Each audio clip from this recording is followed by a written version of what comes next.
तांत्रिक हवेली, रहस्यमय आमंत्रण। रिया एक खूबसूरत लेकिन महत्वाकांक्षी अभिनेत्री थी जिसने हाल ही में एक नई हॉरर फिल्म के लिए ऑफर साइन किया था।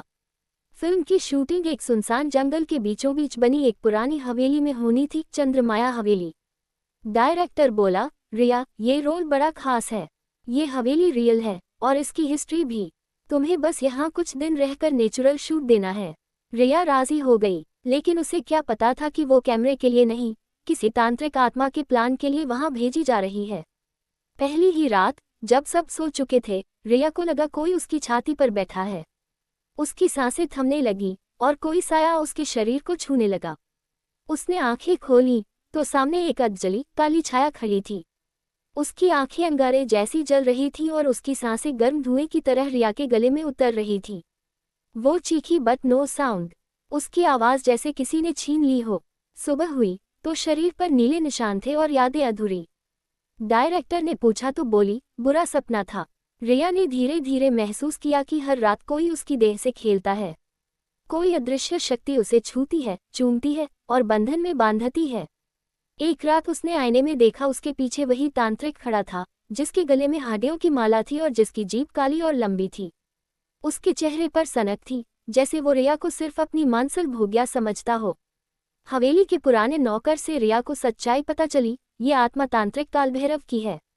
उसने इसी हवेली में औरतों पर काला जादू कर उनका बलात्कार किया था और फिर उनकी आत्मा को कैद कर लिया था। उसे मारा गया, मगर उसकी आत्मा आज भी तड़पती है, सिर्फ काम और प्रतिशोध के लिए। रिया अब हर रात एक बंधक बन चुकी थी, तांत्रिक की वासना की बंदिनी। उसका शरीर जकड़ा जाता, कपड़े अपने आप फाड़े जाते और आत्मा उसे बार बार अपना बताती। एक रात जब वो पूरी तरह टूटी हुई थी, आत्मा ने उससे बोला, अब तुम मेरी हो, हमेशा के लिए। तुम्हारा जिस्म नहीं, तुम्हारी आत्मा मेरी बंदी है। रिया ने जवाब दिया, अगर मैं आत्मा हूँ तो मरकर भी तुझे चैन नहीं लेने दूंगी। रिया ने तांत्रिक की डायरी खोजी जिसमें लिखा था, जो औरत 7 रातें मेरी हो जाए वो मेरी दासी बन जाती है। बस एक रात अगर वो मेरी आग को बुझा दे तो मैं हमेशा के लिए मुक्त हो जाऊंगा। रिया ने आखिरी रात उसे सामने ललकारा, खुद को सजाया, काजल लगाया और उसी बिस्तर पर लेट गई जहां हर रात तांत्रिक उसे छलता था। लेकिन इस बार उसने चुपचाप मंत्र पढ़ना शुरू किया जो उसने पंडित से सीखा था।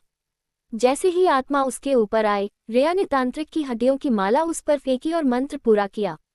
एक जोरदार चीख, जलती हुई हवेली की छत और रिया बेहोश हो गई। जब रिया को होश आया, वो अस्पताल में थी। डायरेक्टर, पुलिस और पत्रकार सब वहीं थे। डायरेक्टर बोला, रिया तुम्हारे साथ क्या हुआ? हवेली में तो आग लग गई थी। रिया बस मुस्कुराए और बोली, फिल्म अच्छी बनेगी लेकिन हवेली को दोबारा मत खोलना। फिल्म बन गई, सुपरहिट भी हुई, बट फिर हर उस औरत को जिसने उस फिल्म को अकेले देखा, रात में तांत्रिक की परछाई दिखाई दे